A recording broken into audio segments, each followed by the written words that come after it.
Outside, the snow blanketed the mountain slope in a silence so dense it seemed to muffle even memory. Wind swept through warped wooden beams, howling like it was calling for something long buried beneath frost and time. A rusted sign hung crooked at the entrance, the letters barely legible. K9 Recovery Center, Facility 47. But no one was recovering here, and Rook 71 knew that. Inside there were no barks, no howls, only metal, the cold clang of latches locking, the scraping sound of steel cages dragged across concrete, boots, heavy and indifferent, stomping past on wet cement, the sharp sting of antiseptic mixed with the stale iron scent of old blood and the burnt hair of forgotten bodies. No one spoke of it, but everyone knew. It was the smell of last days. At the end of a dim corridor, under a flickering fluorescent bulb that blinked like a dying pulse, Rook 71 lay inside a solitary cage, set apart from the others. No nameplate, no file clipped to the bars, just a number scribbled in red ink. X/71 rejected. Rook didn't bark, didn't growl, didn't whimper, didn't tremble like the others pacing in circles, barking at nothing, hoping for someone. Rook simply lay still, like a statue carved from ash and snow, eyes wide open, but hollow.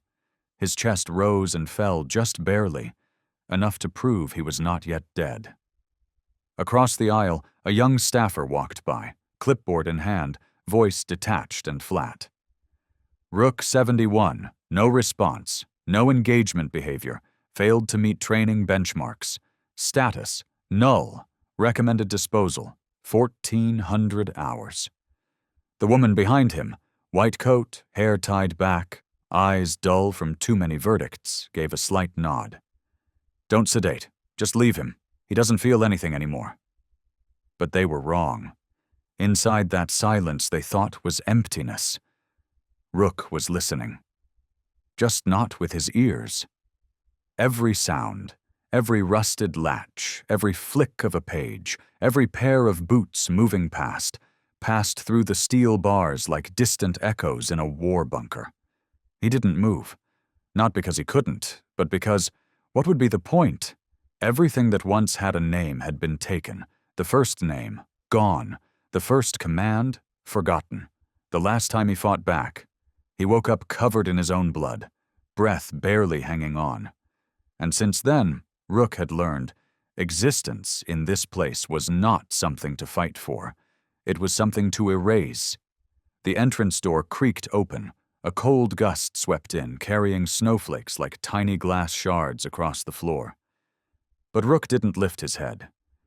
People came and went here like ghosts, eyes open, hearts closed. No one called him by his real name anymore. Maybe they never even knew it. The metal tag on his cage trembled in the draft. Clink. And Rook stayed still. A number waiting to be deleted. A name waiting to be remembered. But what no one expected was already on its way. Just not yet. At that same moment, at the base of the hill below the center, the low growl of an old gray-blue pickup truck rumbled steadily uphill. The body was rusted, the windshield fogged with breath and cold, and in the bed, just a few scattered tools and a dented toolbox. Enough to say its owner had stopped caring about the little things a long time ago. His name was Jonas Whitaker, a mechanic, born and raised in the mountains. Alone for 3 years now, ever since cancer took his wife.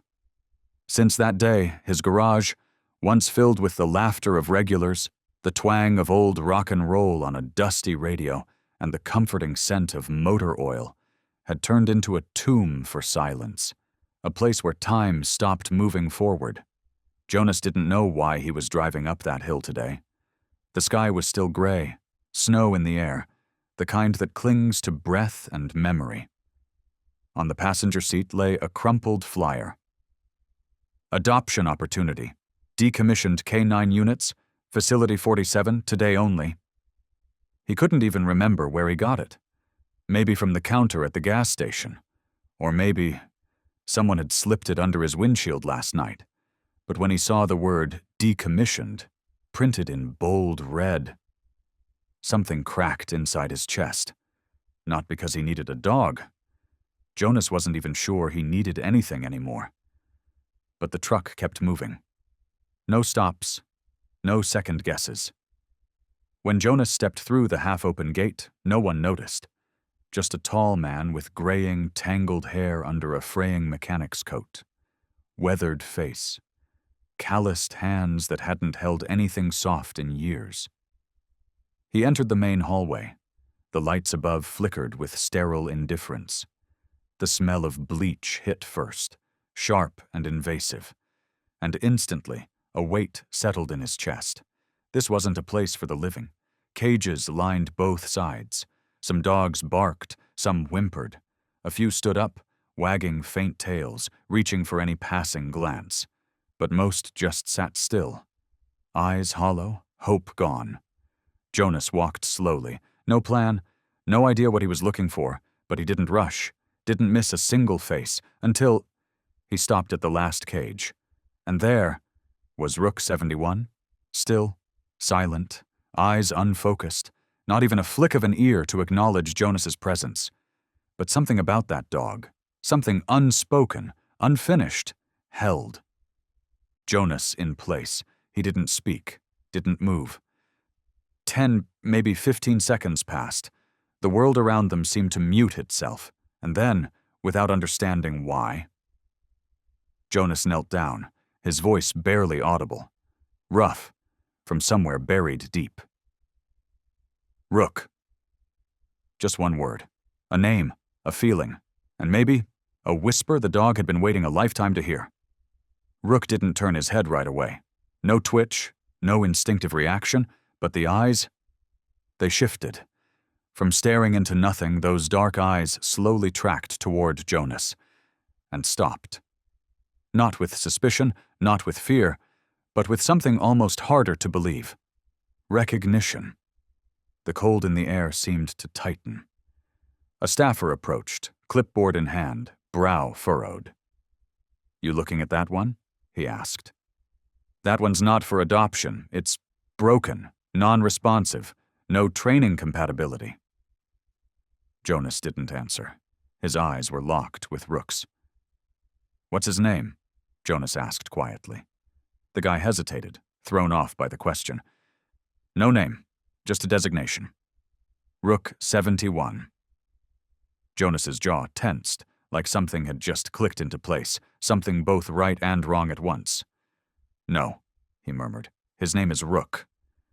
And in that moment, Rook stood, not fast, not dramatic, but deliberate, unmistakable, his entire frame stretched as if a sleeping war machine had just rebooted.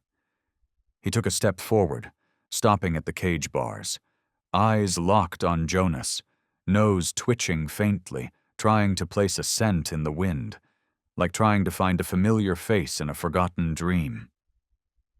The staffer stumbled back a step. "What the hell? He's never moved. He never—" Jonas crouched lower. The hesitation was gone from his voice. "I want him." "You can't," the staffer replied. "He's on the termination list, 3 p.m. today. Then I'm taking him before 3. The silence that followed felt like the whole building had stopped breathing. A woman in a lab coat stepped in, gripping a clipboard with both hands. Her voice was more careful. "Do you even know what he is? No vet papers, no records, no insurance, unrehabilitated, and—" She hesitated. No clear reason for rejection. Jonas didn't flinch. "I don't need papers." "Do you have any military training?" "I fix engines, no training, but I know what deserves another chance." The woman exchanged a look with the staffer. He shrugged, half confused, half surrendering. "You'll need to sign a full liability waiver. We won't be responsible for anything that happens." "Give me the paperwork." Rook remained still, not barking, not backing away, body taut like wire, but not to attack, to respond, to something that might finally be real. Jonas filled out the form, signed his name. His hand trembled, not from fear, but from something older, something he hadn't felt in a long time. Like maybe, just maybe, something was waiting for him again. When they unlocked the cage, the staffer held the heavy iron leash cautiously. But Rook didn't resist, didn't lunge, didn't even move. Not until he looked at Jonas, then waited. Jonas didn't call, didn't snap his fingers. He just held out his hand, palm open, quiet. And Rook stepped forward. 1 step, 2, stopped right beside him. The staffer's mouth dropped open. "No way," the woman whispered almost to herself. "I've never seen that before."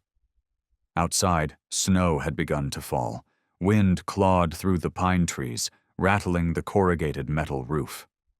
Jonas opened the passenger door. Rook hesitated, then jumped in. One clean motion. No one said a word. They didn't need to. The old pickup rolled away from the center, tires crunching over the snow-packed road, leaving behind a maze of steel cages and stunned faces. Inside the truck, Jonas glanced over at the dog now sitting beside him. No whining, no growling, just quiet breathing, and eyes no longer empty, but searching. "Rook," Jonas said softly, not looking straight at him. "I don't know what you've been through, but if you're still standing after all that, then maybe I should try again too." Rook didn't react, but just as Jonas took the first turn away from the center, Rook rested his head on Jonas's arm. Not pressing, not demanding, just there, like a whisper, "I've chosen you." And so they drove on, a man who had lost everything, and a dog who had never been given anything. Neither of them knew that the road ahead would lead to something bigger than memory, bigger than truth, bigger than honor itself. Jonas's garage sat on the outer edge of Windridge, tucked into the bones of an old warehouse long forgotten by the town. Moss clung to the walls. The metal roll-up door groaned with every push. Inside, it was nothing more than a skeleton of a life half-lived. 2 cars waiting for repairs, rows of rusting parts, a stuttering electric heater, and a fold-out bed pushed against a bare concrete wall that hadn't seen a photo in years.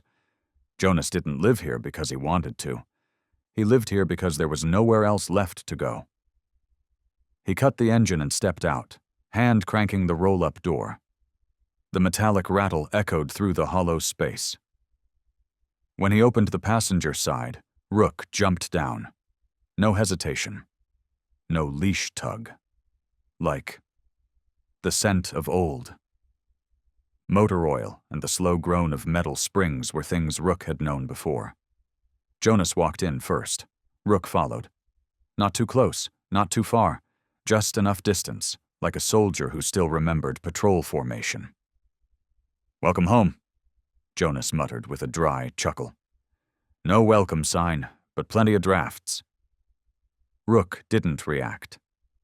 Instead, the dog paced the garage perimeter, nose low to the ground, sniffing every tool, every crack in the wall. Nothing frantic, nothing playful, but never relaxed. His posture stayed low, ears up, eyes scanning. "You military?"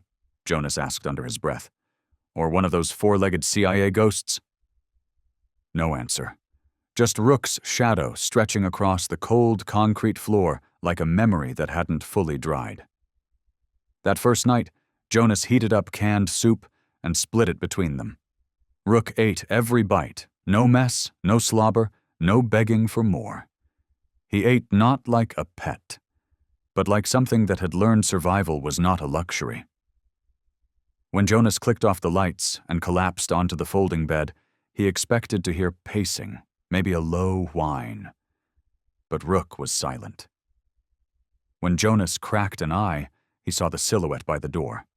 Still, watching. A statue with breath. Rook stood facing outward like he was guarding something, or expecting something. and Jonas felt a chill crawl up his back, like maybe someone out there was staring right back in. It happened every night after that. Rook didn't sleep, didn't bark, didn't make a sound. He just stood guard like a forgotten sentinel holding a shift no one had relieved. The scariest part wasn't Rook's silence. It was how Jonas began to feel comfort in it. On the 5th night, Jonas was welding a windshield brace for an old van. The power flickered. Sparks flew. A short circuit killed the lights, plunging the garage into darkness. He muttered, "Damn it." Then a low growl rolled out from across the room. Not loud, but deep, cold, ancient. Jonas spun toward the door, the same one Rook always watched. The dog was there now, teeth barely bared, body tense, eyes glowing in the dark. "Rook," Jonas called, reaching for a flashlight. Rook didn't move, eyes locked on the base of the door. Jonas swept the light around the room. Nothing. Empty, but then just under the door a scratch mark. Fresh, thin, as if metal claws had lightly scraped the floor. Jonas crouched, running his fingers over it, still sharp. Dust still disturbed. Not Rook's. Rook didn't look back. He already knew. Jonas didn't sleep that night. He sat against an old oil drum, unopened beer in one hand, a steel pipe in the other. Rook laid a few feet away, still facing the door. Not blinking, not breathing heavy, just waiting, just listening. Jonas said nothing. But in his mind, the questions were no longer about what Rook had been. They were now about who might still be looking for him, and why. The dog never slept. The next morning, the snow began to melt. Water dripped from the rusted roof, carving quiet lines through the frozen mud. Jonas brewed 2 cups of coffee, a habit left over from the days when he still had someone to hand one to. Today, for the first time in 3 years, he placed the 2nd cup on the table. Not for Rook, but for the presence. Later that morning, Jonas called Rook out back, a narrow brick-lined patch behind the garage. A rusted faucet, a plastic bucket that had seen too many winters. He turned the spigot, tested the hose, and motioned Rook closer. He didn't flinch, didn't fear the water, didn't wag his tail in joy either. Rook just stood there, eyes open, ears listening, body locked in silent muscle. Jonas crouched down and began rinsing. Dirt, dried mud, and old blood from the facility ran in murky streams across the cracked bricks. He worked his fingers deep into the thick coat, scrubbing from neck to back. Rook's body was solid, no scars like most combat dogs, just dense, precise muscle. Like he had been designed, not born. But when Jonas reached the left shoulder, his hand stopped. Beneath the fur, tucked near the scapula, something hard pressed into his palm, oval-shaped, firm, embedded. Metal? Ceramic? Jonas pressed gently, curious. Rook flinched. No growl, no turn of the head, but the entire body coiled, tight as a loaded spring. Eyes wide, ears shot up. The stance of a soldier, not a dog. Jonas backed off, exhaling slowly. "Easy, bud. I'm not here to hurt you." But Rook didn't relax. He held position, not out of fear, but obedience, discipline. Jonas wiped his hands on his jeans, then grabbed a flashlight off the wall. He knelt beside Rook again, parting the wet fur. Underneath, he found it. A surgical scar. Thin, nearly invisible. You'd only find it if you already knew where to look. The stitches had fused with the skin. "What the hell?" He pressed again, softer this time. Rook didn't flinch, but he turned, just slightly. A sharp glance, almost human, not threatening, not begging, just warning. "I know you found it.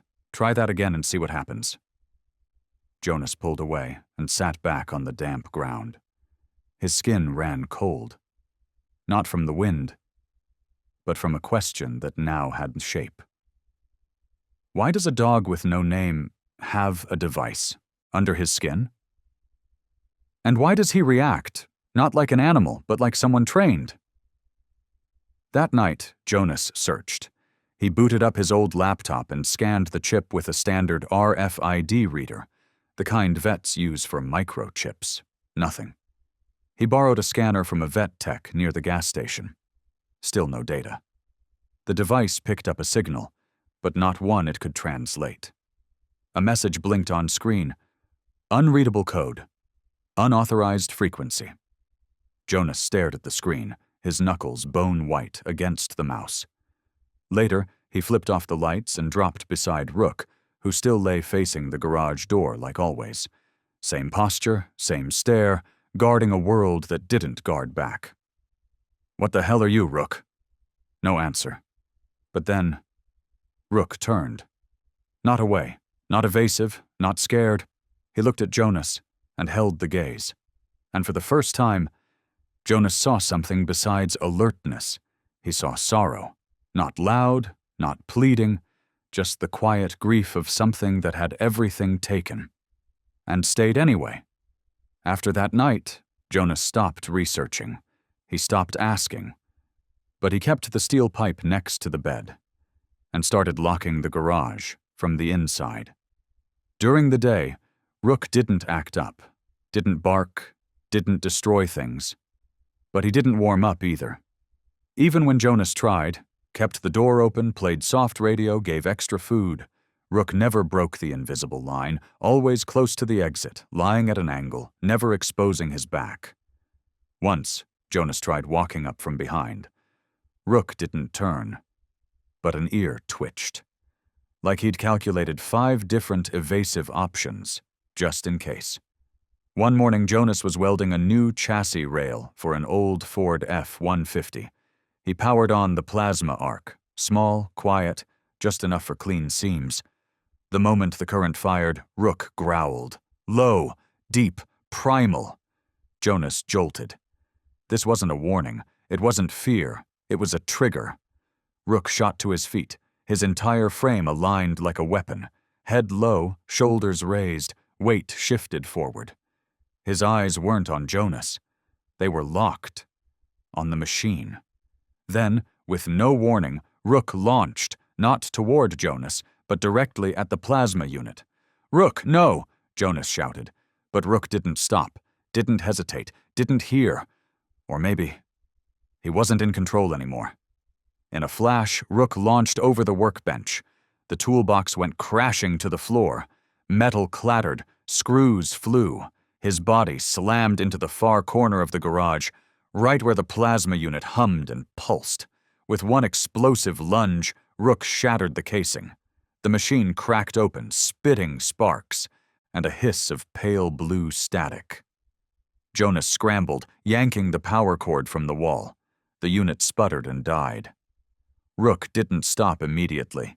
He stood over the mangled machine, chest heaving, eyes wide, growling deep from somewhere ancient inside him, like he'd just neutralized a threat, one Jonas couldn't even see. Then, slowly, Rook took a step back, another, and sat down. Not facing Jonas, still watching the wreckage, still ready, silent, like a soldier at the end of an assignment no one asked for. Jonas stood frozen, his heart hammering. He walked forward slowly, both hands up. "Rook!" Rook turned, eyes no longer wild, no more growl. His breathing softened. But Jonas had seen it. That wasn't panic, that wasn't instinct, that was a switch being flipped. That night, Jonas didn't sleep. He pulled up the plasma unit's manual on his laptop. Specifications, diagrams, frequency settings, default activation frequency, 46 kilohertz. Most people wouldn't blink at that number, but Jonas had once been a backline mechanic in Afghanistan. Not elite, but close enough to special ops to catch whispers. He'd heard about frequency-activated response conditioning, a rare kind of K9 training. No verbal commands, no hand signals, just signals sent by devices, pulses that only the dog could hear and obey. Jonas glanced over at Rook. Same place, same pose by the door. But something was different tonight. That look in Rook's eyes. It wasn't fear. It wasn't aggression. It was control. Rook knew what had happened. Rook remembered. And Rook didn't want Jonas to understand. Jonas stood and walked to the far workbench. He pulled open a locked drawer and retrieved a small aluminum case. Inside, a set of basic RF sensors and interference meters, tools he'd used back in the day to test faulty alternators or suppressors. He walked quietly to the same spot Rook had stood when he snapped. He placed the sensor on the floor and powered it on. The screen blinked. Anomalous feedback detected. Secondary signal. Unidentified source. Jonas didn't move. His fingers gripped the device so hard the plastic casing creaked, and for the first time since Rook arrived, Jonas didn't lock the garage door from the inside that night. He didn't trust the locks anymore. He sat, pipe in hand, eyes wide, watching the dark, watching Rook, who lay silent on the far end of the room, the same as always. But nothing felt the same. Rook wasn't just a rescued dog anymore, wasn't a companion, wasn't a survivor. He was something else now, something that had once been part of a system, then deleted. The next morning, the world was cloaked in fog. Jonas didn't eat, didn't make coffee. He just sat there for a long while, watching Rook, like he was trying to find something buried behind those still eyes, something he wasn't sure he wanted to know. Rook didn't pant, didn't fidget, didn't meet his gaze. But when Jonas picked up the leash, for the first time since bringing him home, Rook stepped forward. No command, no cue, just moved. Good, Jonas muttered under his breath, because we're going to see someone who might help me figure out what the hell you are. They drove for nearly an hour, winding through pine-covered hills shrouded in mist. The roads curved like old scars on the mountain's side. At the far edge of a slope, tucked behind a thicket of bare trees, sat a weathered log cabin, the kind that whispered stories without saying a word. This was where Dr. Mercer had disappeared to. Once the lead military veterinary strategist for the Department of Defense, Mercer had overseen canine programs after Iraq. Jonas had once rebuilt his rusted-out Jeep from the brink of the junkyard, and since then, they'd kept an unspoken bond, the kind where favors didn't need to be requested, and thank yous were implied through silence. The cabin was surrounded by rusted, barbed wire. A decommissioned Humvee sat beneath a tarp on the side. An old American flag drooped at half-staff from a pole hammered into the roof's edge. Jonas didn't cut the engine. Rook sat beside him, nose twitching, head slightly tilted, sensing something. Then, stillness. Mercer was already on the porch, mug in hand, eyes sharp as the wind. "You came without calling," Mercer said, voice even. "If I had, I might have talked myself out of it," Jonas replied as he opened the door. Mercer's eyes tracked Rook as the dog stepped down.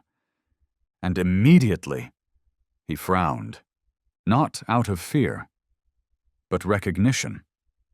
Something in that posture, that stillness, something Mercer knew intimately and shouldn't be seeing again. "What's his name?" Mercer asked. Jonas kept his eyes on Rook. "Rook," Mercer set his mug down on the porch rail. "Come in, quickly." Inside, he led them to the back, a converted field clinic. The metal table gleamed despite the rust on its base. Shelves of forgotten medications lined the walls. In one corner, an old portable scanner hummed quietly. Rook walked in without hesitation. Jonas stayed near the door, silent, watching. Mercer pulled on gloves, knelt, and placed his hand gently on Rook's left shoulder. The moment his fingers found the spot under the fur, Rook's body stiffened. Mercer pulled back. His eyes darkened. Layered response trigger. Second generation. Jonas squinted. What does that mean? This isn't a pet chip, Mercer said. It's high-grade encryption, black-level tech, used in an experimental behavioral program, shut down years ago. No registry, no logs. If you try to scan it, it just pings noise. But it's active, records behavior, and... He paused. Activates. By wave tier. Jonas felt the chill slide down his back. You're saying it's remote-controlled? Mercer nodded, slow and grim. Not like flipping a switch and the dog attacks. More like preloaded commands, deep memory. When the right frequency hits, he tapped his temple. They remember. Jonas turned to look at Rook. Still calm. Eyes half closed. But those ears, twitching with the softest rhythmic alertness. So who could plant something like that? He asked. Mercer stared at Jonas for a long time. Then, in a low voice, almost a whisper, he answered. That project was called Sentinel K9, Mercer said, voice low but sharp. It was developed at a research outpost near the Colorado border. Second-generation K9s. No traditional training, just programming.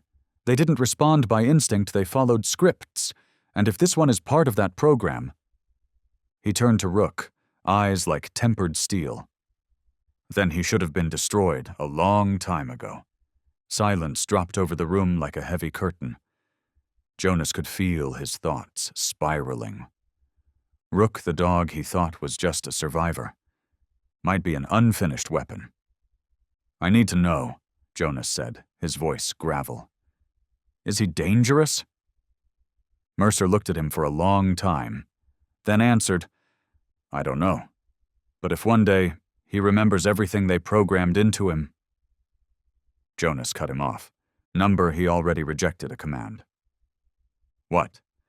He destroyed the transmitter. No hesitation, no fog in his eyes, no trembling legs. He chose to break the order. Mercer sat down slowly, the first time he let his shoulders fall. He looked at Rook, and something in his eyes softened, not with affection, but with the weight of recognition, of memory. Then you need to understand this, Jonas.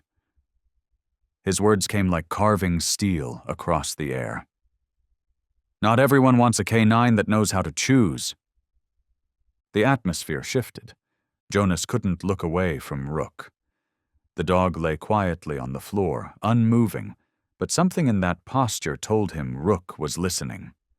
Not with his ears, but with every nerve in his body, like a soldier made to remember the battlefield, whether he wanted to or not. Mercer rose and crossed to an old wooden shelf along the back wall. He pulled out a dust-covered file box, flipped the lid. Inside, scattered documents, yellowed sheets, binders still stamped with blurred-out seals. He dragged a stack out and dropped it on the steel table. Jonas stepped forward, flipping through each page. No titles, no logos, just a code. SK9-G, EN2-PROT-ALP, HA. Then came the behavior charts, notes scribbled in old ink, independent behavior mapping, reflex override capacity, nonverbal parallel command systems. And finally, one handwritten line near the bottom. Phase 4 terminated. Unstable. Too many variables. Jonas gripped the paper tighter. His voice was rough. What the hell was this project, Mercer?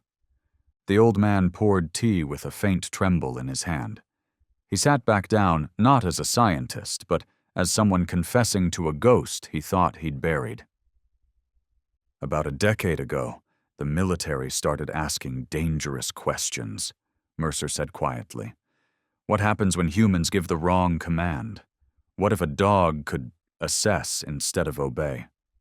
He paused. That's how second-gen K9s were born. Jonas blinked. His mouth tightened. Mercer continued. They weren't genetically modified. It was psychological reconstruction, training embedded from early development. They weren't just taught to follow. They were taught how to say no. Say no, Jonas repeated. Ethical response filtering, civilian interference, situational morality, things we thought were revolutionary. Mercer let out a bitter chuckle. Until one of them, a dog like Rook, did exactly what we asked. It refused to execute a kill order, and the first thing the system did was erase him from existence. The room went dead quiet. Jonas didn't move. In his mind, broken images began to align: the cold shelter, the coded ID, the trigger response, the refusal to sleep near anyone's back. Rook had been marked for destruction, not for failure, but for doing the right thing. "And now he's here," Jonas whispered. "Because I said his name?" Mercer shook his head gently. "No, Jonas, because he remembered it." A gust of wind moaned through the cracks in the wooden door. Rook opened his eyes. And once again, they didn't look like a dog's. They looked like someone who had been forced to forget, and chose to remember anyway. Jonas lowered his head. His own memories of combat, of split-second choices, of men who died because the chain of command wouldn't bend, came flooding back. And now, in front of him, was a creature that had done what no man on that field had ever dared. Mercer stepped forward, placing a hand on Jonas's shoulder. His voice was heavy, not with fear, but with truth. "You're holding a piece of memory the government would rather erase. A living proof that there's something out there more loyal than a soldier." He looked at Rook, then back to Jonas. "And braver than the ones who give the orders." Jonas clenched his fist. "And they won't just let this go, will they?" Mercer didn't answer. He only turned toward the window, watching the pine trees sway gently in the breeze. Then, in a voice barely above a whisper, almost as if speaking to a memory, he said, "It's not the dogs that bark you should fear, Jonas. It's the ones who've been forced to stay silent." Jonas turned his gaze toward Rook. Those eyes looked back, steady, unafraid, unflinching. What they held wasn't fear. It was trust, trust in a man. And in a name. That had been called again, not out of duty, not out of debt, but from something softer, harder to name, a bond faint and fragile, yet real enough that Jonas couldn't walk away. He stood, walked out of Mercer's cabin without waiting for a goodbye. Rook followed. No signal, no leash, no voice. Just walked beside him as if the choice to do so had been wired directly into Jonas's decision, not into a command. The wind swept over the hillside as they left the wooden cabin. Gray skies above, streaked with birds cutting across like old memories returning on wings. Inside Jonas's mind, Mercer's warnings circled the codes, the frequencies, the buried project, and the men still trying to erase it. He could have left Rook behind. That would have been the logical thing, maybe even the safest. But as the old pickup rolled down the dirt path, and Jonas caught Rook's reflection in the side mirror, sitting exactly where he always did, head slightly tilted, ears tuned to the wind, Jonas knew he wouldn't. Couldn't. Because the way Rook looked at him, no begging, no pleading, only presence, not demanding, just trusting. That wasn't the look of a dog. It was the look of a being that had once been betrayed by its own creators, and was now trying, against all odds, to trust again. That afternoon, Jonas returned to the garage. He didn't say a word. He just opened the door wide, then cleared the far left corner where he used to store old oil cans and broken tools. From the attic above, he pulled down a thin mattress, shook off the dust, and laid it neatly against the wall. A pillow? a worn blanket, one that used to belong to his wife. And finally, he placed a small scrap of cloth on the mattress, faintly scented with oil and antiseptic, a scent Rook had grown familiar with. No instructions, no gesture. Rook walked over, sniffed once, then lay down. For the first time. Not curled up, not wedged into a shadow, not stationed by the door. Rook stretched out eyes half closed, body soft like a machine that had finally been unplugged after years of tension. Jonas sat across from him. He didn't touch Rook, didn't speak. He just watched. And in that stillness, without a single sound, he heard something he hadn't in a very long time.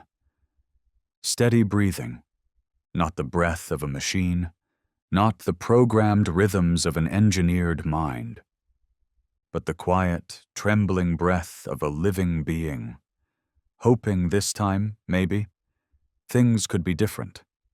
Outside, the snow began to melt.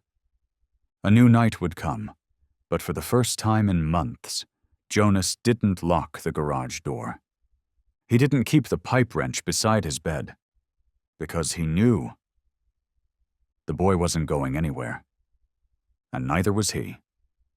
The next morning, sunlight crept in through the dusty glass above the garage door. The first rays spilled across the cold concrete floor, drifting over the worn blanket where Rook still lay, breathing steady, like a breeze through the quiet. Jonas rose slowly. He stepped down, brewed coffee using the old machine, its clicks and clacks releasing a gentle warmth into the air. Rook hadn't stirred. Not asleep exactly, just still.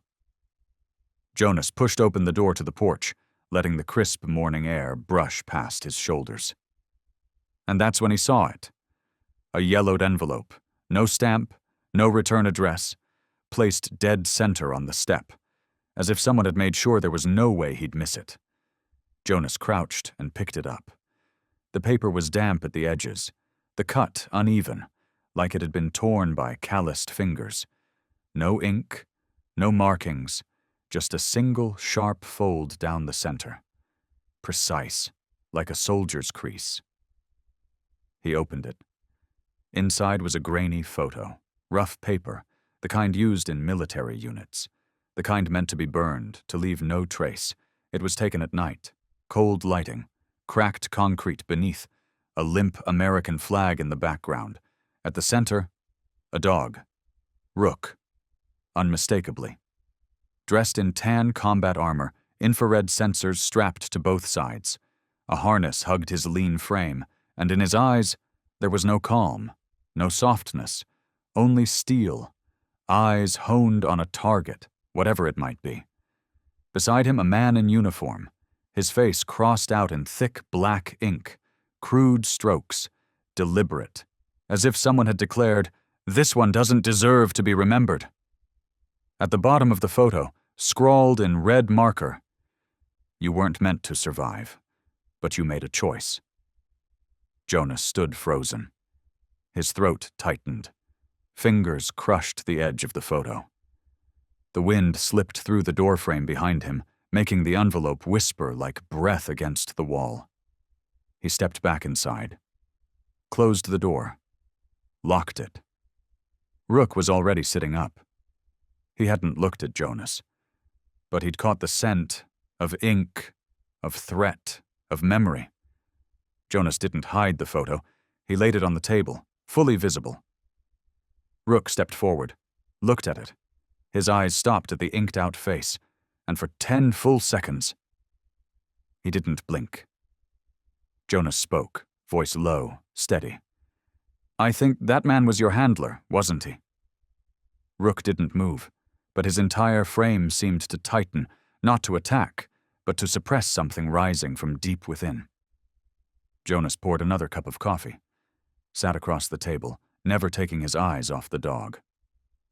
If they sent this, it means they know you're still alive. It means they're searching. And soon, it won't just be letters. He sat in silence for a long time, eyes fixed on the red words on the photo. You made a choice. The sentence echoed through his mind like a shout down a tunnel of memory. Jonas sighed, then nodded, to no one but himself. Then I'll choose too.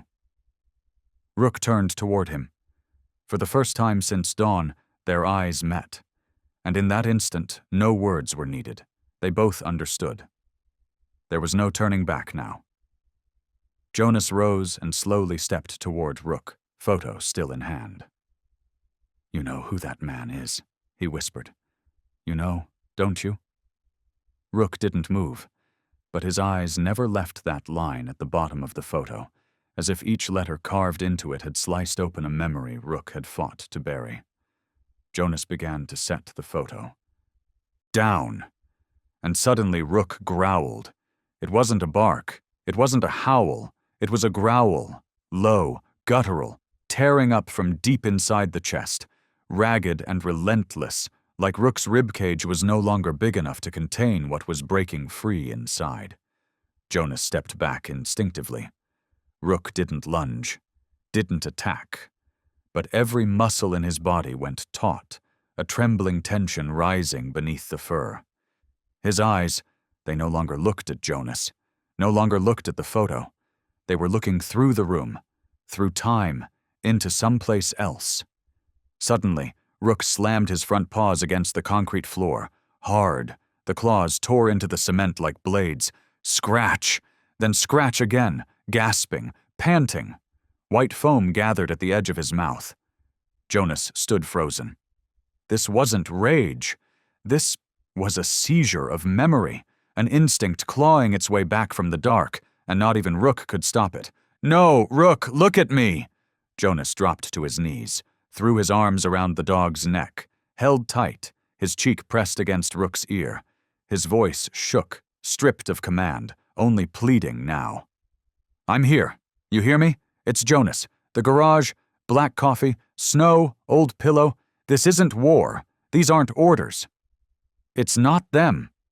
Rook thrashed, not to strike, but like he was trying to escape his own body. His back legs kicked wildly, his head snapped back, and his eyes, wet, for the first time, actually wet. Jonas held tighter. His entire body shook with every tremor that rippled through Rook's steel-hard frame. And then, like someone had cut the sound. Silence. The garage fell still. Rook stopped. No more growling, no more scratching, just lying there, breathing hard. Then, slower. Slower, until all that remained was a single, fragile exhale, the kind you take after crawling out of a nightmare that lasted longer than a lifetime. Jonas didn't let go. Not because he was afraid Rook would break loose again, but because he needed to hold on. To something real. To something that had survived. 10 minutes passed. Neither of them moved. The photo slipped from Jonas' hand, falling face down to the floor, but the red handwriting still showed through the paper. You made a choice. And in that moment, more than ever before, Jonas understood. What Rook had remembered wasn't just the man in the photo. It was the cost of choosing. That night, Jonas didn't sleep. He sat in the wooden chair by the wall, eyes fixed on the dark corner of the garage, where Rook lay still. Not twitching, not dreaming, not growling anymore, just awake. And the look in his eyes wasn't that of a dog keeping watch. It was the look of a soldier who no longer knew where the base ended and the battlefield began. Jonas tilted his head slightly, trying to recall the faces he once knew in his old unit, those eyes that never really came home. Awake. Too awake, not because they feared death, but because they'd forgotten what safety felt like. Rook was looking at him like that now, silent, unblinking, not moving closer, just watching, as if waiting for an order or a sentence. Outside, snow fell again, flakes light as ash, vanishing in the cold air. Jonas lit a cigarette, took a long drag, then crushed it out before it even burned halfway. The questions were getting louder, sharper, harder to ignore. Who sent the photo? How did they know Rook was here? Why now? And worst of all, why? Did Rook react like that? Like something inside him had died, or wanted to? The old wall clock struck 3. 3 slow, hollow chimes that echoed through the stillness like a warning. Jonas stood, walked toward Rook. The dog was still staring at him, motionless, watching, waiting. Jonas sat down. Not too close, just enough to let his voice reach. "What do you remember, buddy?" Rook blinked, just once. It wasn't much, but it was enough. Jonas let out a breath he didn't know he'd been holding. He reached out, not forcefully, just a slow hand to Rook's shoulder, the one with the implant buried beneath. Rook didn't growl, didn't flinch. He just closed his eyes. Slowly. It wasn't fear, it wasn't surrender, it was agreement. Jonas stood again, walked back to the table, picked up the photo, looked closer. That red line slashed through the soldier's face, but it didn't hide everything. The eyes were still there. And in those eyes, a kind of sorrow. A sorrow that looked a hell of a lot like what Jonas had seen in Rook's eyes just hours ago. He flipped the photo over. Blank. But when he tilted it under the desk lamp just right, a nearly invisible line of ink appeared. Faint, faded, but legible. One word. Brass. Jonas repeated it in his head. Brass. A name? A code name? A message? A threat? No answers. But his spine went cold. He quietly opened the drawer, pulled out the handgun he hadn't touched in years, wiped it clean, checked the magazine, then placed it on the table beside the photo. Outside, the snow kept falling. Inside, Rook didn't sleep. And for the first time in years, Jonas was afraid. Not of Rook, but of whatever Rook had just remembered. The next morning, Jonas drove off before the sun had fully risen. He left no note, didn't lock the door. Rook stayed behind, as if knowing this was a trip not meant for both of them. The road climbed higher into the western hills, winding through fog and brittle silence. It led to the ruins of an old artillery base, decommissioned over a decade ago. Only one man still lived near there. And if there was anyone crazy enough to tell the truth about things buried deep, it was Elliot Banks, an old friend. Once served in the same unit. Now a ghost tucked inside a wooden cabin cut off from everything. There was no doorbell. The windows were boarded shut. But as Jonas stepped out of the truck, the door creaked open. Elliot stood in the frame, hair gray too soon, beard like a thicket, shotgun resting in his hands, rusted but loaded. His eyes scanned Jonas from head to toe, then stopped at what Jonas held. Jonas lifted the small canvas pouch. Inside, the photo and the chip. Elliot didn't say a word, just tilted his head slightly and stepped back. Jonas entered. The house was colder than outside. Sheets covered the furniture, but in the back corner, the glow of old monitors lit up a makeshift command station.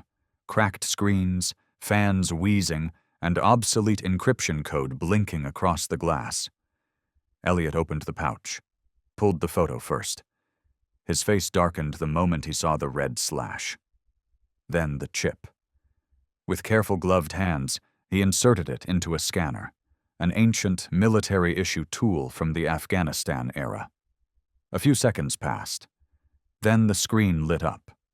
Lines of unreadable code scrolled by. No formatting. No manufacturer ID. Just one label burned itself into the middle of the screen. Helix 9. Elliot collapsed into the chair behind him. Hands gripped his head, not from exhaustion, but from dread. Jonas sat across from him, quiet, then finally spoke. "I need to know what it is." Elliot didn't answer right away, just exhaled, lit a cigarette, and dragged so deep it sounded dry. Jonas pressed again. "Elliot, what is it?" Elliot lifted his head. His eyes were rimmed red. Helix 9 wasn't on any formal military record. Not under the Department of Defense. It was a cross-agency project, run by the NSA, DARPA, and a civilian contractor without a known name. Jonas narrowed his eyes. What was the goal? Elliot didn't blink. To build a soldier that didn't look human. Jonas stilled. A being that could think tactically, evaluate mission ethics on the fly, but without emotional excess. No trauma, no PTSD, no betrayal of loyalty, like us. Jonas's hands curled into fists. And if one of them refused a mission? Elliot laughed, dry, bitter. Then it was labeled noise, junk, a glitch in the system. Jonas placed the photo on the table. Elliot glanced down, and his expression shifted fast. Jonas asked, his voice low like wind scraping through a crack in the door. You know who he is? Elliot nodded. But it wasn't just recognition in his eyes. It was a storm part hate, part sorrow. Lieutenant Colonel Harmon Brass, final tier commander of Helix 9. He gave the order to the K-9 units fire on civilian targets if necessary. No exceptions. Jonas gave a slight nod. And Rook refused? Elliot didn't flinch. I saw it in the reports, that look in his eyes. The last time Rook disobeyed a command, it was because a little girl wandered into the kill zone. He stepped in front of the target, didn't move. Brass called it betrayal. After that, every record of Rook was wiped, buried, erased. I'm the only one who still remembers. Jonas's voice dropped further. Why didn't they erase you? Elliot took another long drag. His eyes stared past the cabin wall, as if the truth lived somewhere far off in the woods. Because they thought I'd gone mad, and they're just waiting for me to die. Jonas stood. That chip you've got the data saved? Elliot nodded. And if they find out? A tired grin curled at the edge of Elliot's mouth. His hand settled gently on the old shotgun beside him.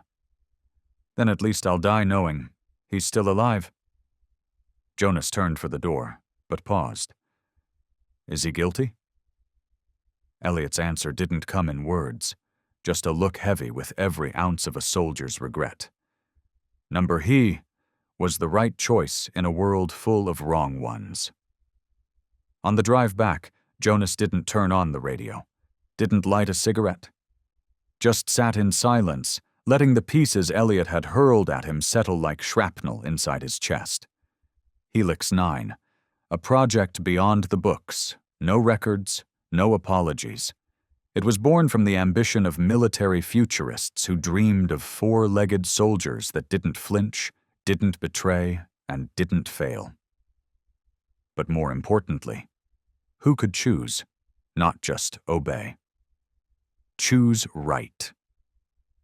And that one trait was what killed the project. Elliot had explained the original training structure. 3 tiers. Level 1, reflexive obedience. Level 2, tactical assessment. Level 3, independent ethical judgment. Each K-9 unit was implanted with a neural microchip called the Core K, no bigger than a fingernail, but capable of storing thousands of combat scenarios, hundreds of rescue simulations, and exactly 37 types of ethical conflict situations. Of the original 18 Helix 9 dogs, only one displayed the ability to separate command from morality at level 3. That one was Rook. In a simulated urban warfare drill, the directive was clear. Neutralize all targets. There were 3. 1 gunman, 1 explosives vehicle, 1 child who wandered into the crossfire. 17 dogs launched. Rook didn't.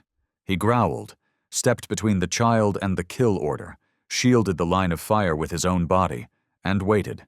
Didn't bite, didn't run. He just chose.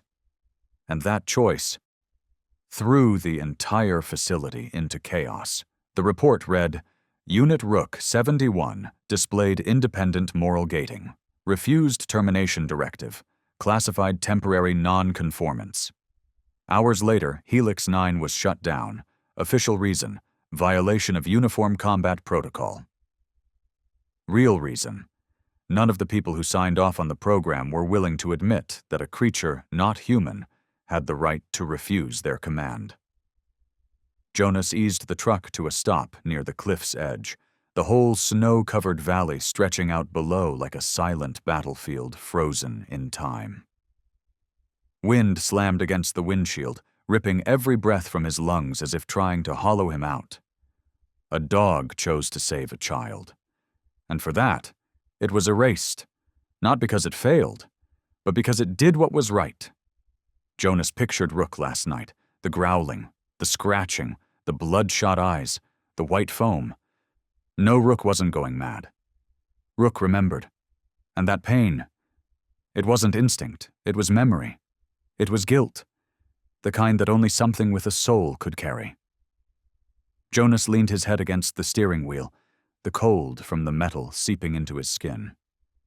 If Elliot was right, then whoever sent that photo wasn't just trying to intimidate.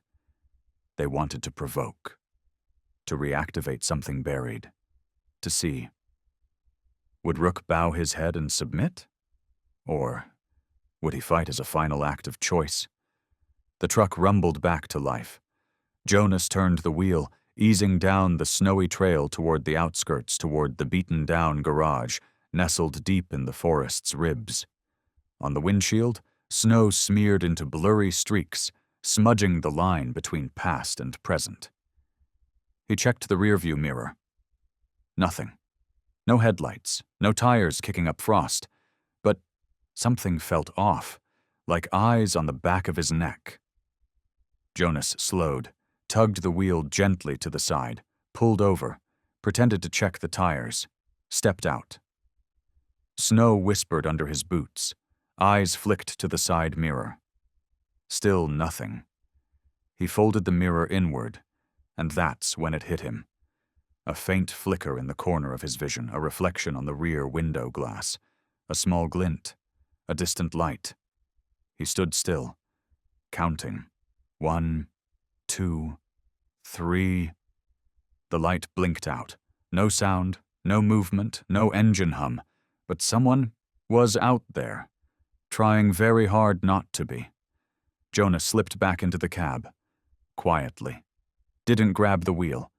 Instead, he opened the side panel, pulled out the Glock he had checked just last night, placed it inside the door pocket, then drove. Didn't check the mirror again. He didn't need to. 3 miles from the garage, the road narrowed, empty, surrounded by crooked trees and broken fence posts. The only tire tracks were his own from a week ago, frozen into the mud like echoes. And then he felt it before he heard. It, a sound, soft as a breath, from behind his seat. Not the engine, not the air vents, not the radio. It was a growl, low, rough, from the chest. Jonas glanced at the mirror. Rook was awake, eyes locked on the rear passenger window. No barking, no lunging, just a steady, deep growl.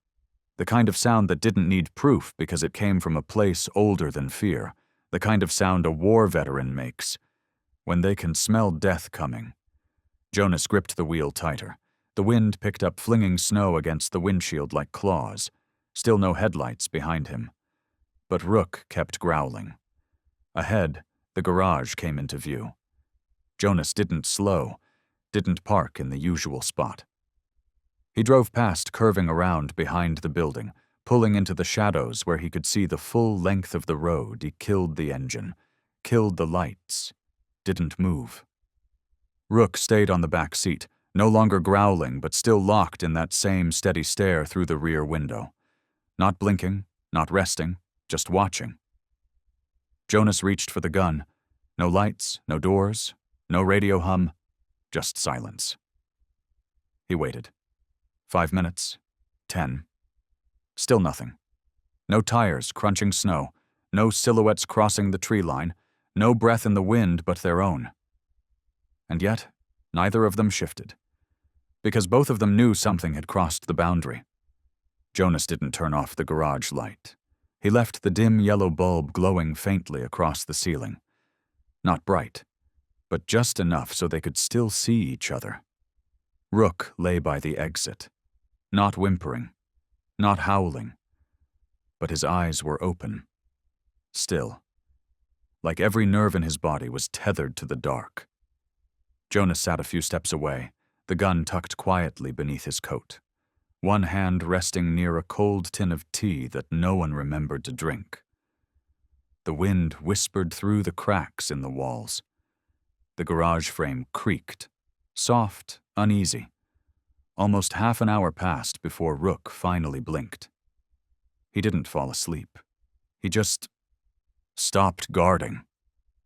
Jonas leaned back in his chair, too. Neither said a word. Neither needed to.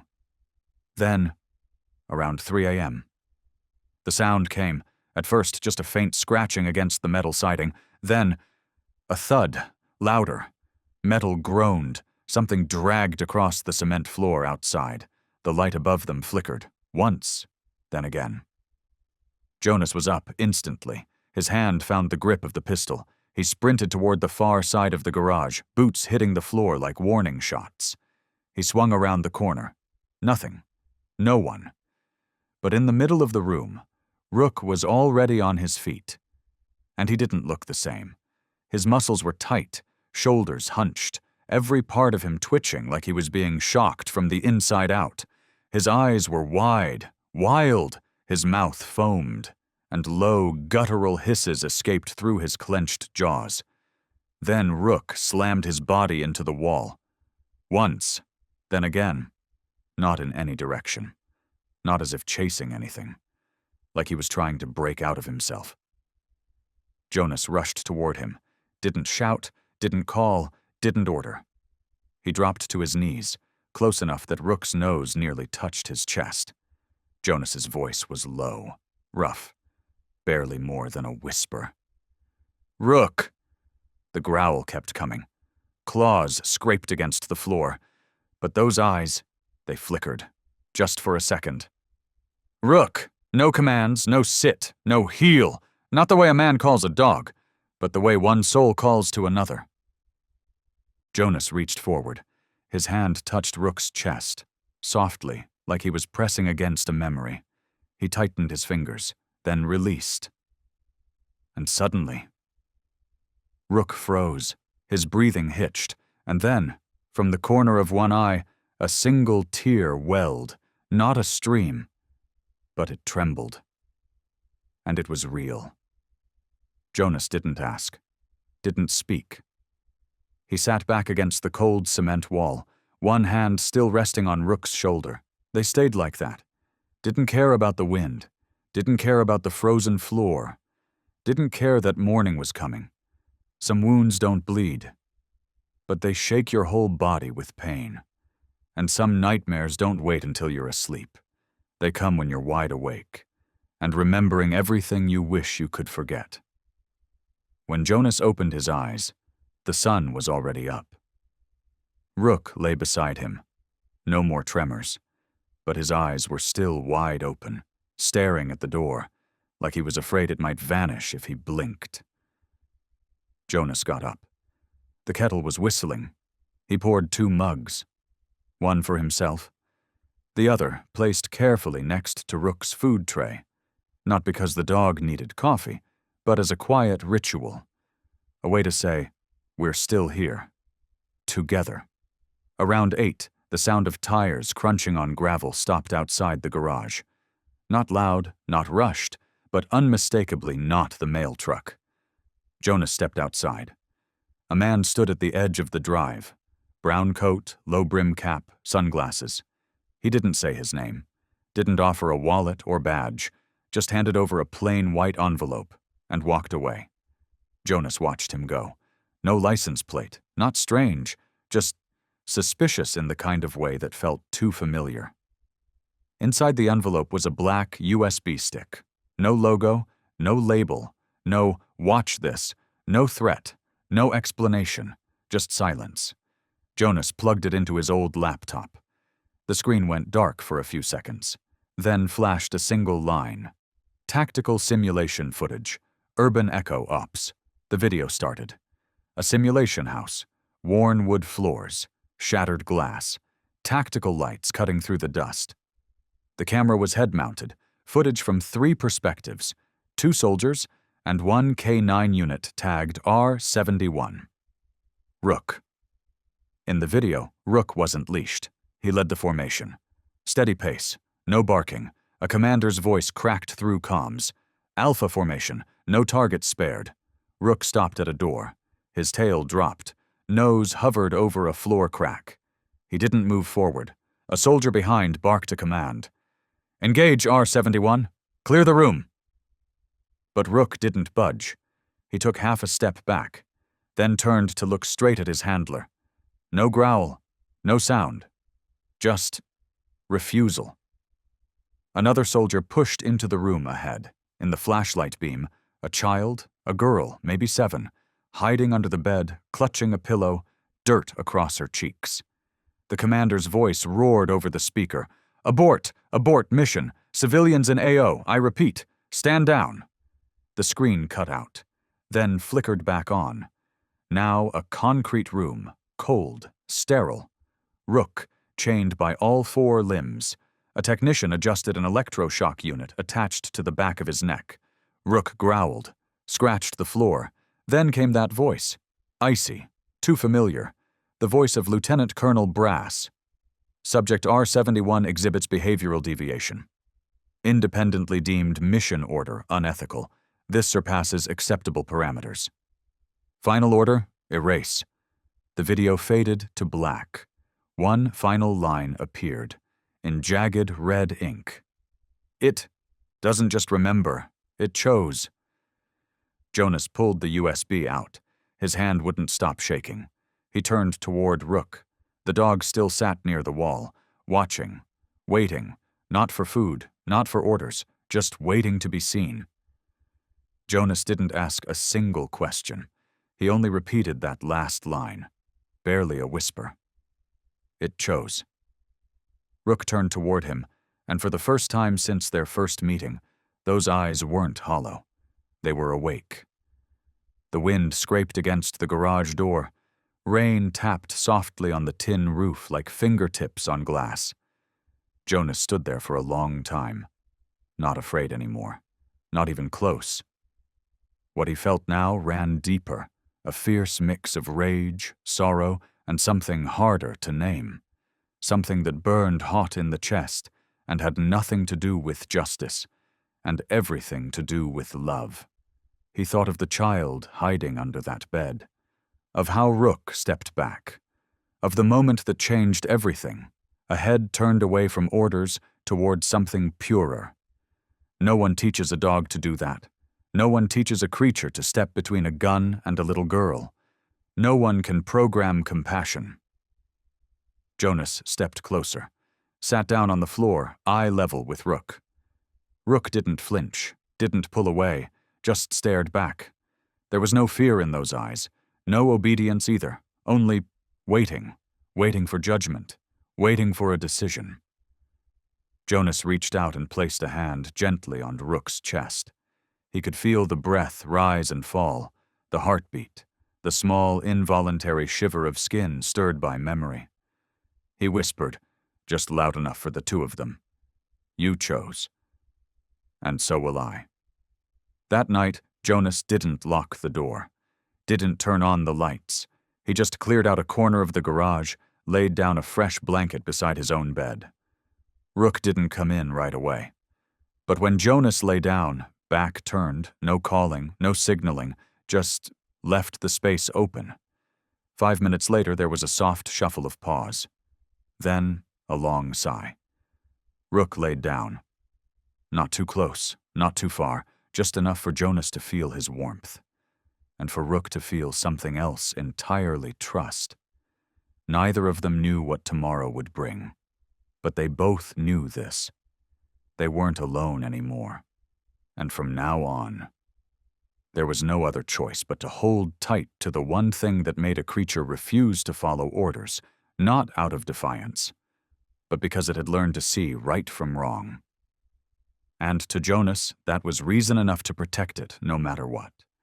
Because if compassion was the very thing that got Rook discarded, then it would be the very reason Jonas would die defending it. That night, there was no rain. But the wind howled like a warning. By 9 o'clock, Jonas already knew something wasn't right. Not because of a noise, but because of the silence. Unnatural, too still. Rook wasn't asleep by the door like usual.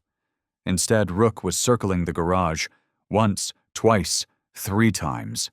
Nose low, tail stiff, ears locked upright. Eyes unblinking. Jonas didn't say a word. He walked into the small surveillance room.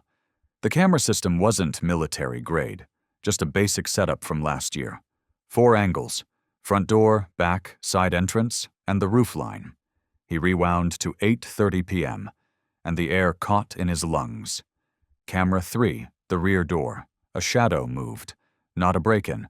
No lock tampered with. The door simply opened. Quiet, effortless. A man dressed head to toe in black. Gloves, number logos. A smooth, featureless mask. He didn't carry a bag, didn't touch anything else. He just knelt near the back wall, right where Jonas had once hidden the old control junction. From inside his coat, the man pulled a small device, pressed it into the circuit box, stood, left. The whole thing lasted under 40 seconds. No sound, no signs of damage, no threat, just the planting of something. Small, swift, precise. Jonas froze the frame. Rook was already behind him, watching, not barking. Eyes red-rimmed, jaw tight. Jonas pulled his gun from the cabinet. Didn't speak. Then he reached under the desk, pulled out a knife, an old military rescue blade. The only thing he still carried from the days that now felt like someone else's life. The overhead bulb caught the steel as he turned. And at that exact moment, Rook made a sound. Not a growl, not a whimper. Just a single long exhale through the nose, a signal. Jonas understood. This wasn't a stranger. It was a process. The first step, before the real storm hits. He opened the circuit box. There it was, a device no larger than a fingertip, tucked right into the motherboard. No blinking light, no buzz. But it had started counting. Jonas didn't smash it, didn't throw it out. He slipped it into a lead-lined box hidden in the metal cabinet. Because he knew this game. What stays quiet is often what kills you. What's installed isn't always meant to explode. Sometimes it just watches. Jonas grabbed his keys, wrapped the charging cord around his wrist, slid the pistol under the passenger seat. Rook jumped into the truck bed without waiting for a command. Whenever Jonas returned to Elliot, it was for one reason. Answers.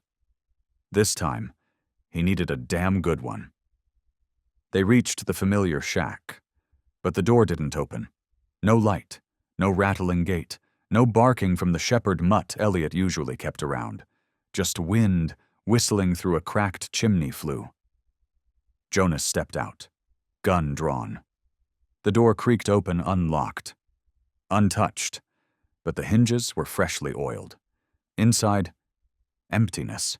No Elliot, no shotgun, no burn of old powder, only a long, dry smear of blood dragging from the desk towards the steel cabinet in the back. Not fresh, dusted. Cracked. Jonas moved slow, his hand brushed across the desk. There, wedged beneath a stack of scrap notes and scattered components on the desk, a small Ziploc bag. Clear, untouched, almost deliberately placed.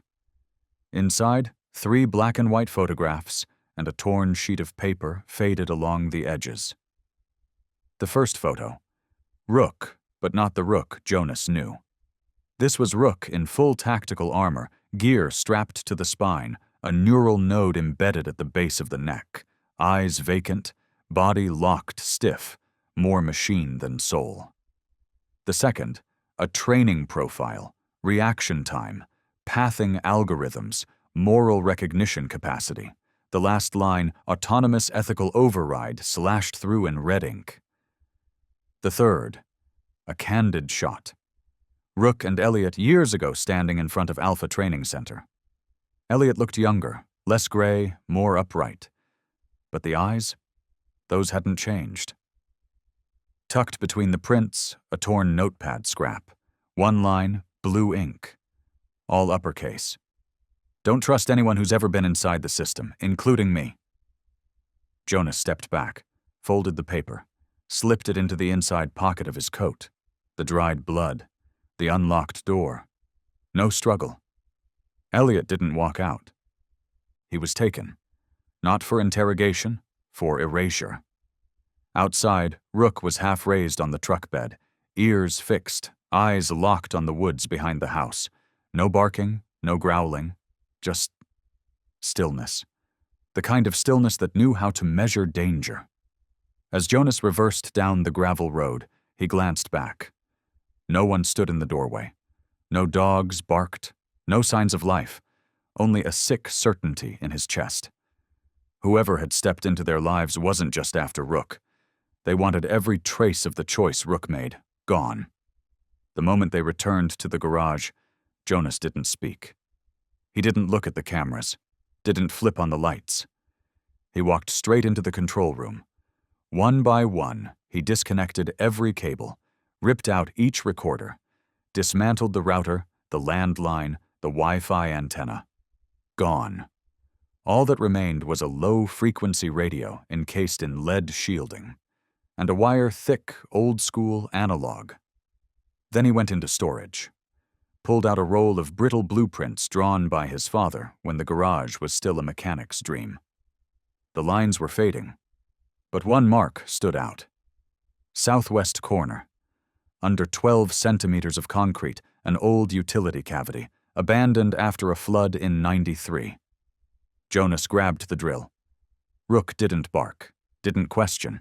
He just stood behind Jonas, ears up, eyes darting between every shadow. 3 hours in, the floor cracked. A patch of earth opened up moist, metallic, rich with the smell of rust. Jonas dug fast, built a wooden frame, anchored lights, carved out a pocket just large enough for a man and a dog to lie shoulder to shoulder. Not a hiding place. A last stand. He worked in silence, no curses, no muttering, like a man who had done this before. By nightfall, Jonas pushed the radio into the corner of the cavity, tuned to a forgotten band, just static. Then, something broke through. Wind and a voice, distant, warped, but unmistakable. They are coming. Jonas didn't sleep. He wiped down the Glock, sorted the knives, inspected each round like it might be his last. Rook didn't sleep either. The German shepherd lay close, chest rising but never relaxed, eyes open, unblinking. 2 lives. Both once marked defective, both labeled too unstable, too broken to trust.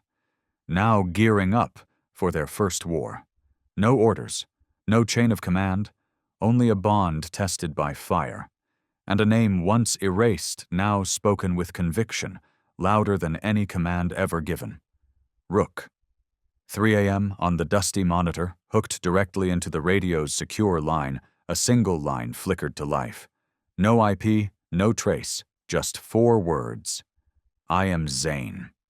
Jonas froze. The name had never appeared in Elliot's records, not once in Mercer's decrypted chip files. But something about it made Jonas's stomach clench, like cold steel. He typed back, "Who the hell are you?" The reply came instantly. "Doesn't matter. I once wrote code. I once believed in what Helix 9 was trying to build."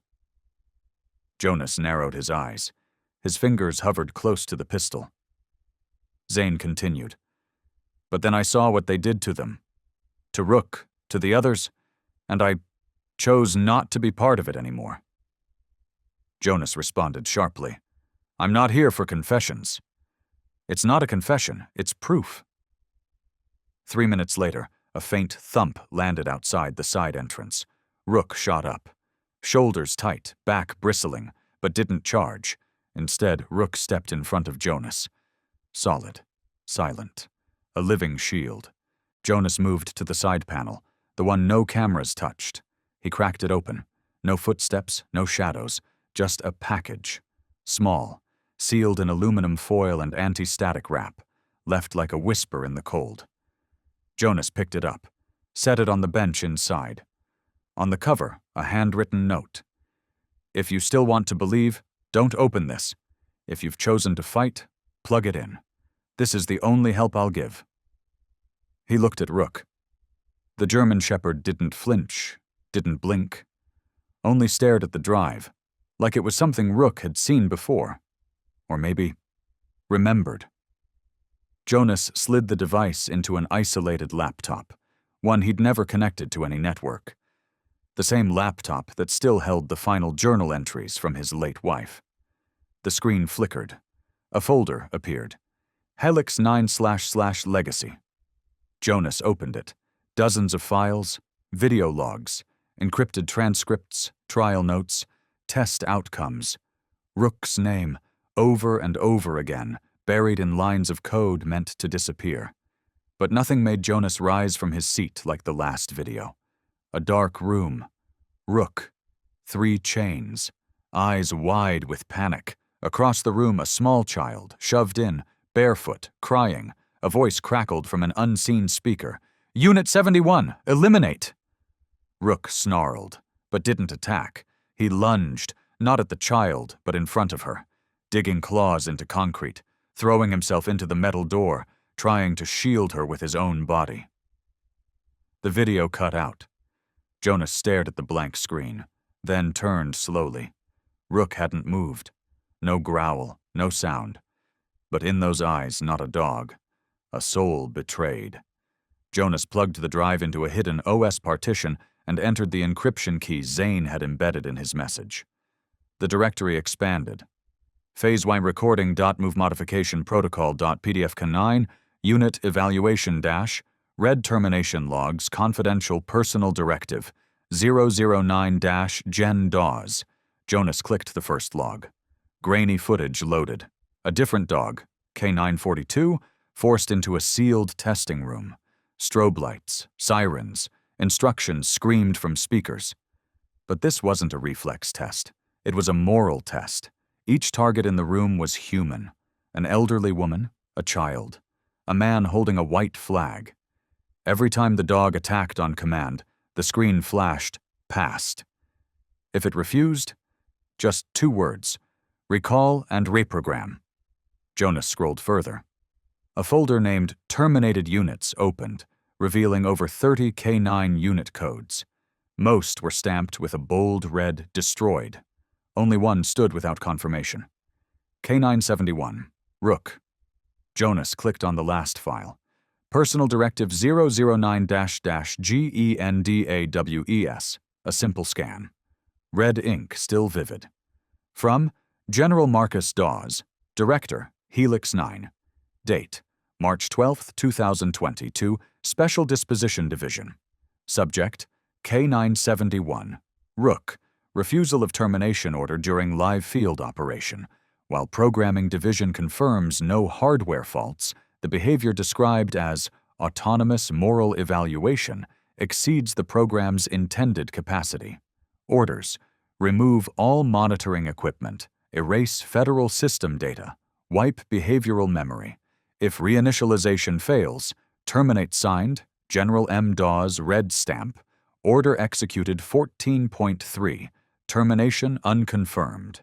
Jonas leaned back, his breath caught in his throat, not because of the order, but because of that last line. Termination unconfirmed. It meant, even when the system believed Rook was gone, someone inside had defied the order. Someone had hidden him. Someone had believed Rook deserved to live. Jonas turned. Rook was lying beside him now, his head gently resting on Jonas's leg, eyes wide open. No fear, no shame, only stillness, like Rook knew.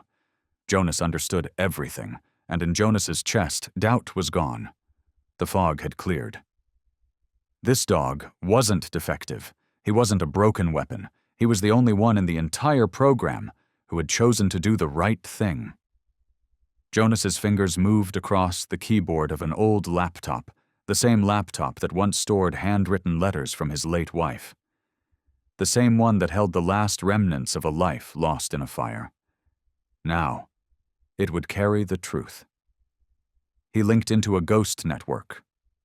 Dead servers reactivated across Europe, South America, and a half-buried node once used by deep web journalists. Through those tunnels, he sent one payload: the entire Helix 9 archive, video, audio, logs, scans, Zane's evidence, his own surveillance. A single file name. choiceisreal.zip. At the same time, Jonas played back the audio message Zane had included. His voice trembled. If you're hearing this, it means they've found me. They're not coming for me. They're coming for what you're holding. But Jonas, listen to me. Every empire built on lies fears one thing most: a living witness. Jonas froze. His eyes shifted toward the garage door. Rook was sitting by it, ears perked, muscles tense, gaze locked toward the back field. No bark. But he knew. Jonas stood, closed the laptop, slid the hard drive into a lead-lined pouch, then dragged the metal sheet across the mouth of the tunnel he'd dug the night before. Not a bunker, a control station. From inside, he could manually monitor every entry point. No Wi-Fi, no radio signals, just wires, steel, and resolve. A fortress built from sweat, instinct, and everything the world had thrown away. Jonas looked Rook in the eyes. If they come, you don't protect me. Just survive, okay? Rook didn't bark, didn't growl. He stepped forward and gently laid his head on Jonas's hand. One movement, no hesitation, not a command. A choice. Jonas nodded. He strapped on his old ballistic vest, snapped the mag into his sidearm, and checked the ancient smoke grenades left over from his rescue unit days Rook hadn't changed. No armor, no gear, no collar, just thick fur and a fading scar beneath it all. But the real weapon was in his eyes. 12:03 a.m. The signal light behind the garage blinked 3 times. There was a car, no license plate. No one stepped out. No door opened. But they were here. Jonas placed his finger on the trigger. "This is my home," he whispered, his voice steady, tired but unshaken. "And you're the reason I'm still breathing." Rook let out a low growl, not frantic, not afraid. His eyes locked forward, deep into the dark outside the window. Right here, right now, 2 beings once labeled as broken chose to stand in the light, even if what was coming through that door wasn't justice. It was revenge. 10:43 p.m. The first sound sliced through the silence like metal scraping asphalt. Slow, steady, cold. Jonas didn't move.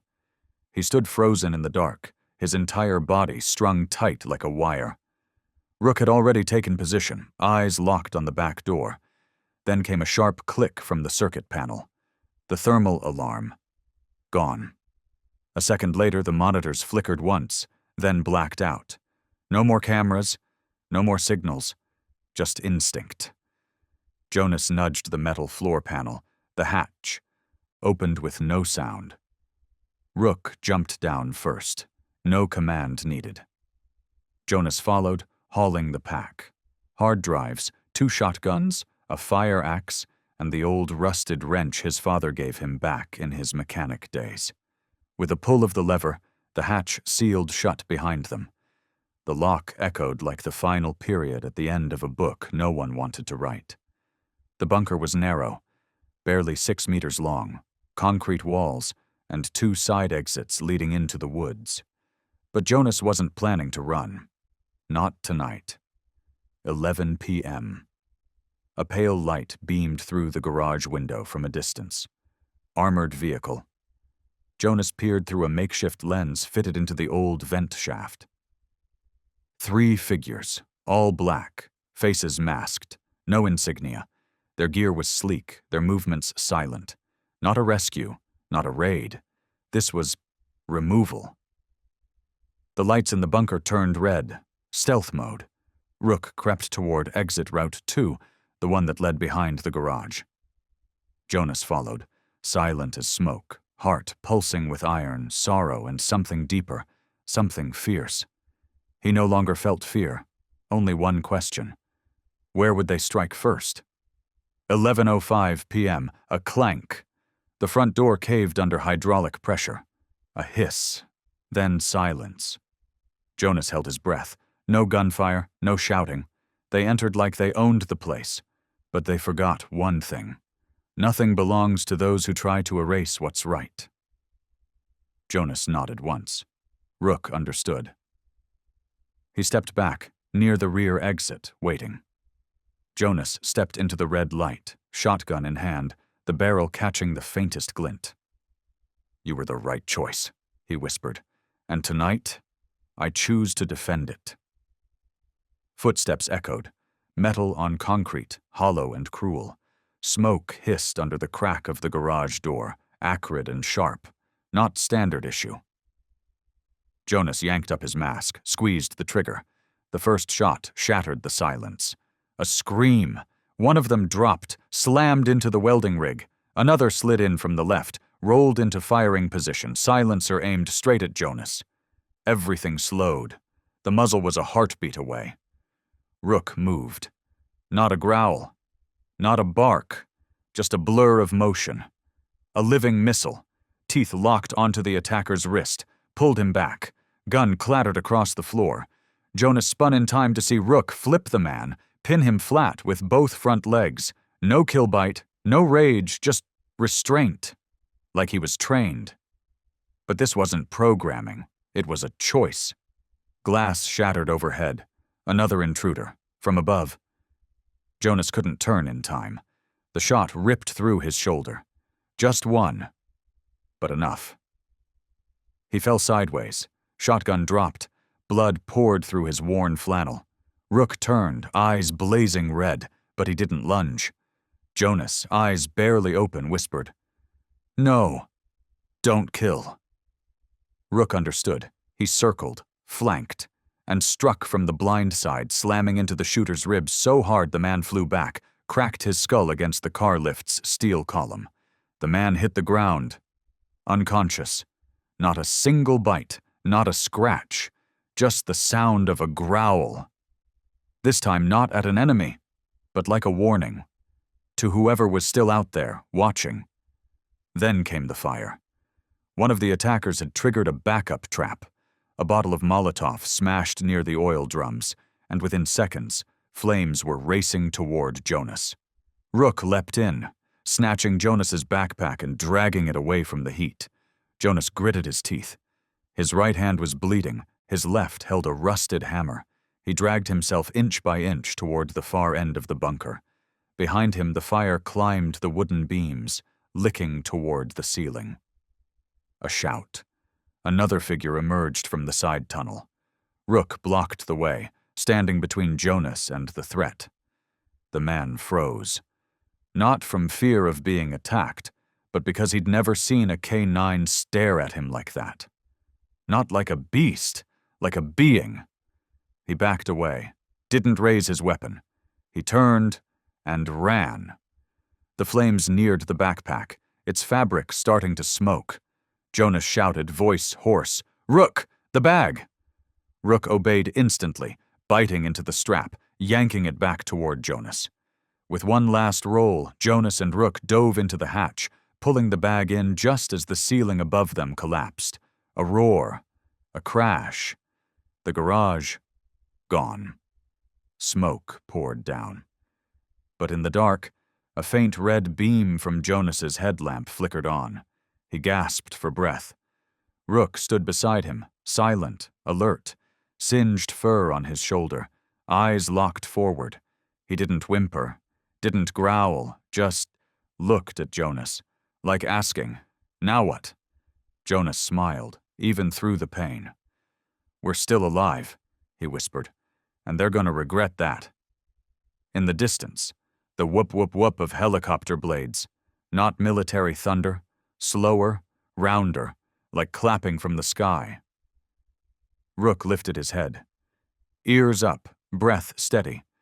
Lights, dozens of them, pierced through the trees. Jonas crawled toward the hatch's edge, nudged open the steel lid. A spotlight beamed down on him. But this time, no weapons followed, just voices and camera shutters. Up above, the armored truck had turned away. No sirens, no alarms. But the eye of the sky, the helicopter's camera, had already captured everything. Local broadcast signals had been hijacked. And now the world saw what no one had ever shown. A malfunctioned K-9 fighting not to kill, but to protect. Not attacking. Not executing. Just standing between a bullet and a man. Somewhere far away, Zane leaned back from 3 screens. He smiled, quietly, fingers still tapping with surgical rhythm. The data dump from Helix 9 was spreading like wildfire across hidden servers, 9 nations deep. No one could erase it now. Above ground, Jonas knelt in the light, arms raised, shoulder bleeding, clothes burned, but his eyes unbroken. Rook stepped forward past Jonas. No growl, no snarl, just stillness, in front of hundreds of flashing lenses, dozens of weapons, and a forest full of silence. He looked, not like a survivor, but like a truth. A female reporter pushed past security, shouting over the din, "Sir, do you have anything to say? That dog? Did he save your life?" Jonas, swaying, stood up slowly. Blood dripped down his sleeve. His voice was rough, but clear. "No. He didn't save my life." Everyone froze. Jonas looked at Rook. "He taught me how to live." The helicopter faded into the horizon. The armored truck vanished. No one dared follow, because now all the lights had turned toward this place. All the cameras had chosen their side. A medic dropped to treat Jonas. A reporter knelt beside Rook, gently patting his shoulder. Then, a small child broke through the barrier, hand outstretched. Rook bowed his head. Slowly. Eyes closed, not out of command, not from training, but because Rook wanted to. Across social media, millions watched the moment unfold live. A single headline burned across. The screen. Rook, the dog who chose compassion. Jonas didn't fully understand the hashtags. He didn't know what it meant for the algorithm to launch his name and Rook's to the #1 spot nationwide. But he knew one thing. Sometimes, a single right choice could light up 1,000 eyes that once looked away. And today, in a packed hall in the heart of the capital, Rook was lying quietly at Jonas's feet. No leash, no muzzle, no whispered commands to keep him still. Just trust and the pounding of Jonas's heart, loud like a drumbeat beneath his ribs. The host called him to the stage. Jonas didn't wear a suit, just a wrinkled white shirt with a stain of dried blood that hadn't come out, faded jeans, and eyes that hadn't known a full night's sleep in 3 days. He stepped up. The spotlight hit him dead on. The crowd fell silent. "I'm not a hero," Jonas said. His voice was rough, short, director. "I'm just a mechanic who walked into a kill center looking for something that still had a heartbeat." He paused, looked down at Rook, who lay beside him, ears forward, eyes focused on every word. "And I found him." A stir moved through the room. Someone quietly wiped their eyes. A creature trained to kill, who chose not to, not because he couldn't, but because he didn't want to. Jonas drew a slow breath. Because he saw a child. And instead of following orders, he stood still. No one taught him that. No one wired morality into his head. "So I ask you," he looked around the room, "what is it then, that made a being with no rights, no voice, know when to stop?" Silence swept through the audience like a broken dam. No one answered. Jonas knelt and placed his hand on Rook's back. That is what we call a conscience. The applause started in one corner, soft, hesitant, but it spread like fire catching dry grass. The entire room rose, applause swelled, it didn't stop. A female senator stepped forward, eyes glassy with emotion. "Mr. Jonas Whitaker," she said, voice trembling just slightly, "on behalf of this community, we thank you, and on behalf of those who never got the chance to speak their truth, thank you for preserving what was right." Jonas didn't reply. He just nodded, then turned back to where Rook waited. Rook stood, as if he knew it was time, and as the crowd gently made space for them, a man and a dog without a leash, without a nameplate. This wasn't just a hall anymore. It was a witness, not granted by law, not certified by ranks, but by the eyes of those watching. 1 month later, Jonas rebuilt the garage. New beams replaced the scorched posts. The walls were painted with fireproof, bullet-resistant coating. But one thing he left untouched: a single dark burn mark shaped like a paw print in the entryway. "That spot," he told the young man helping him, "stays open." Inside, where once had been a bunker, a last refuge, it was now a bright, warm, peaceful room. Not for Rook, but for others like Rook, the discarded canines, the ones stamped unsalvageable. At the center of that room, the first photo was hung. Not of Jonas, not of the night the garage burned, but a blurry, half-burnt image printed from an old USB clip.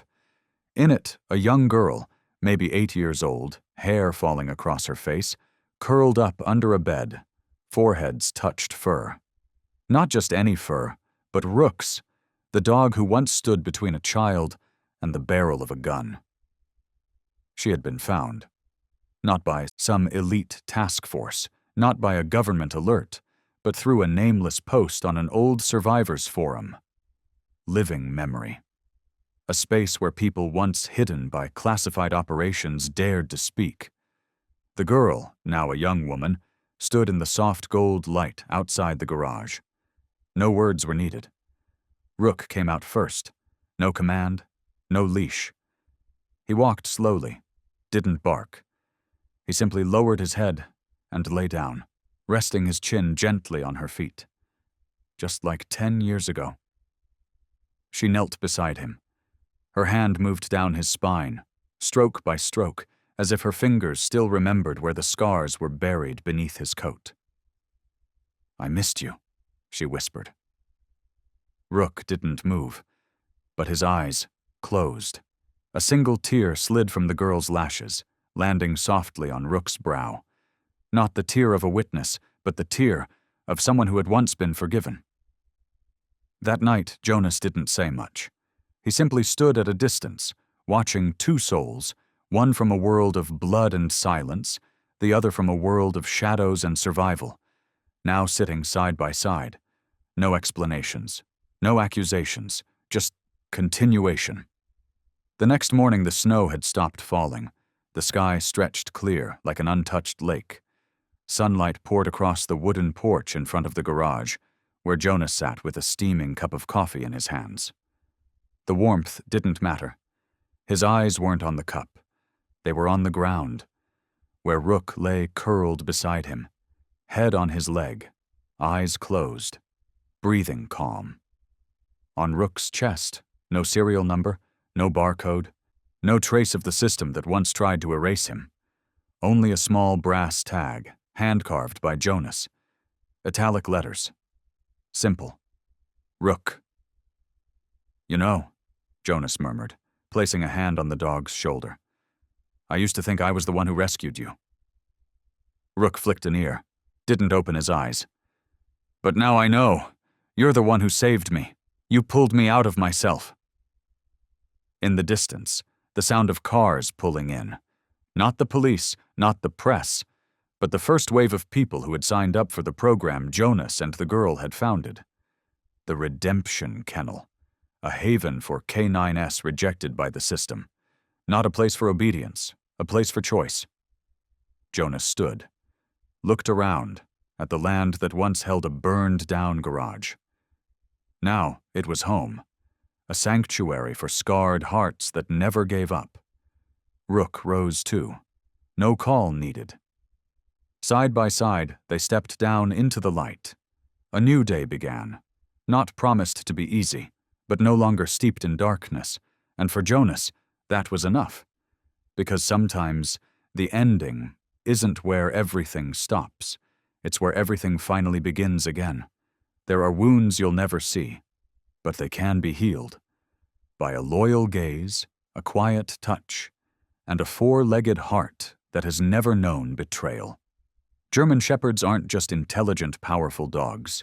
They are living proof of what our modern world is losing: conviction, compassion, the courage to choose what's right, even if it hurts. Rook, once labeled useless, became living proof that true worth isn't defined by compliance, but by the strength to stand for life. If you're watching this video, please remember, sometimes the only thing that can save a human soul doesn't come from another human, but from a creature who can't speak, yet loves you more than life itself. Love animals. And if a dog has ever trusted you, never treat that as ordinary, because to them, you are everything.